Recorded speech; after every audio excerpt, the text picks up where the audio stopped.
Hello student, welcome to my YouTube channel Rosy Smile. Student, आज हम जो है ना प्लांट सेल और एनिमल सेल में अंतर और समानता क्या है इसको डिटेल में बताने वाले हैं। आप वीडियो में अंत तक बने रहना। ये एनिमल सेल का स्ट्रक्चर है। इसमें सबसे पहले हम देखते हैं न्यूक्लियस है।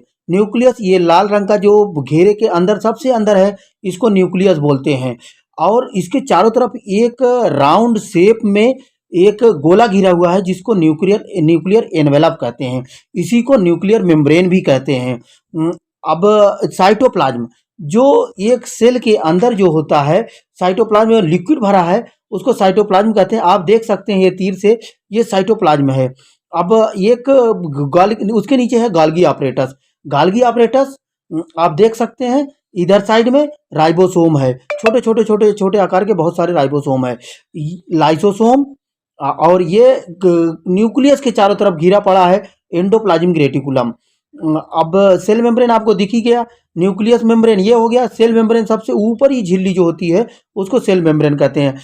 और सबसे नीचे दिखाया गया है माइटोकॉन्ड्रिया। स्टूडेंट, ये दूसरा प्लांट सेल में क्या क्या पाया जाता है इसको आप देख सकते हैं। ये चौकोर एवं चपटा आकार का होता है। तो सबसे पहले साइटोप्लाज्म को दिखाया गया है, फिर इसमें भी न्यूक्लियस होता है, न्यूक्लियस दिखाया गया है। न्यूक्लियोप्लाज्म दिखाया गया जो लिक्विड भरा रहता है। ये राइबोसोम है। क्लोरोप्लास्ट जो कि प्लांट सेल में, एनिमल सेल में नहीं पाया जाता, इसमें प्लांट सेल में पाया जाता है। क्लोरोप्लास्ट दिखाया गया है। एमाइलोप्लास्ट है। पर ऑक्सीसोम है। ऊपर में सबसे पहले इंडोप्लाज्मिक रेटिकुलम जो चारों तरफ न्यूक्लियस को घेरे हुए दिख रहा है। इधर है सेल वॉल, कोशिका भित्ति, सेल मेम्ब्रेन भी उसके उससे चिपकी है। और बैक्यूल जो होता है प्लांट सेल के अकॉर्डिंग जो होता है, एनिमल सेल के अकॉर्डिंग प्लांट सेल में बैक्यूल्स बड़ा होता है। माइटोकॉन्ड्रिया दिखाया गया है। लास्ट में गाल्गी ऑपरेटस। दोस्तों, जंतु कोशिका और पादप कोशिका में अंतर को हम डिटेल में समझते हैं। एक तरफ लिखा हुआ है जंतु कोशिका, दूसरी तरफ लिखा हुआ है प्लांट सेल। एक तरफ जंतु कोशिका, दूसरी तरफ पादप कोशिका।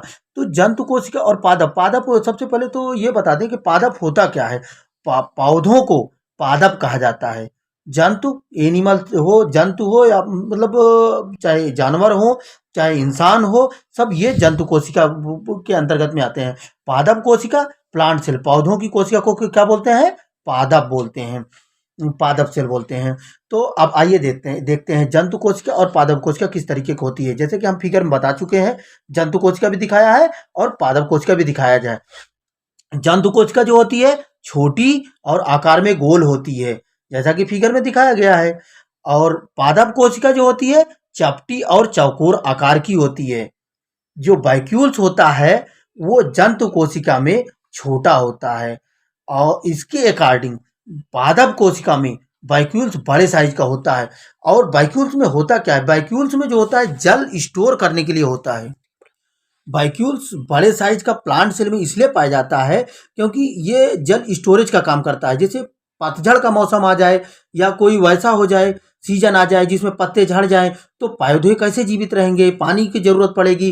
तो ये जल जो होता है कहाँ पे स्टोर रहता है? वैक्यूल्स में स्टोर रहता है। ये जब कोई भी परेशानी आती है तो वैक्यूल से इनका जल की पूर्ति होती है प्लांट की।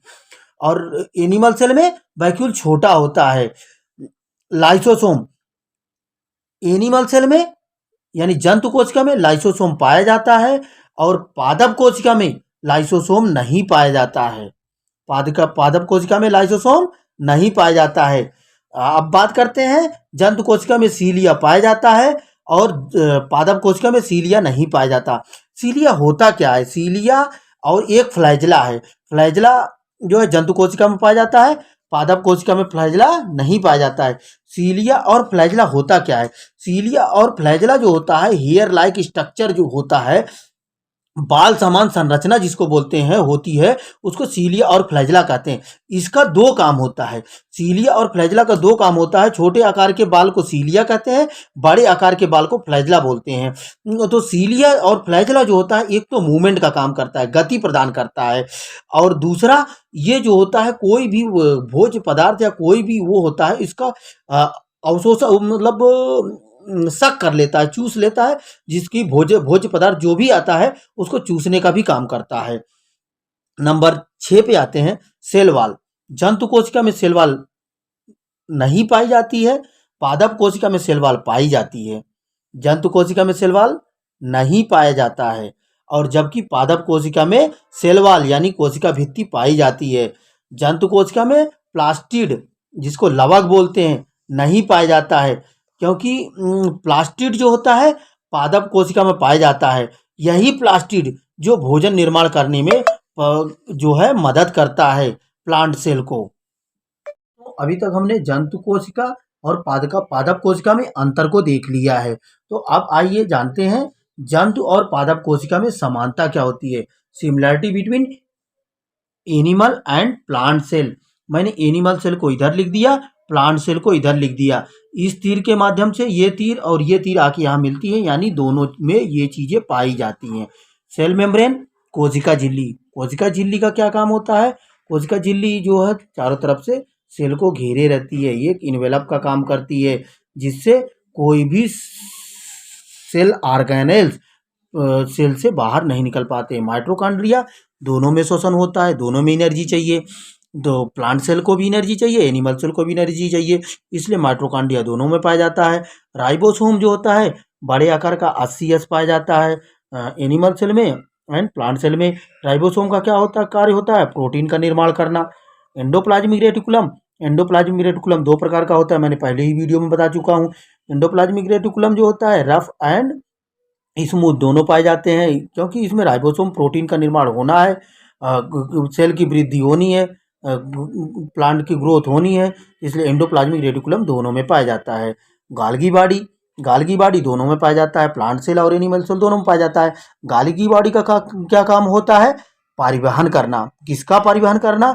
जो भी माइटोकॉन्ड्रिया एनर्जी का फॉर्मेशन करता है, वो गाल्गी बॉडी जो होता है उसको ले जाके प्लांट हो या एनिमल सेल हो, जहाँ पे सबसे ज़्यादा जो भी बॉडी पार्ट वर्क कर रहा है उसको एनर्जी को प्रोवाइड करना गाल्गी बॉडी का काम होता है। न्यूक्लियस, न्यूक्लियस को जानते हैं, आरएनए डीएनए जीन सब पाए जाते हैं, ये प्लांट सेल एनिमल सेल दोनों में पाया जाता है।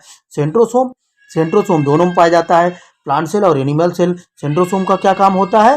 सेंट्रोसोम का काम होता है कोशिका विभाजन, कोई एक सेल से दूसरे सेल का निर्माण करना कोशिका विभाजन कहलाता है।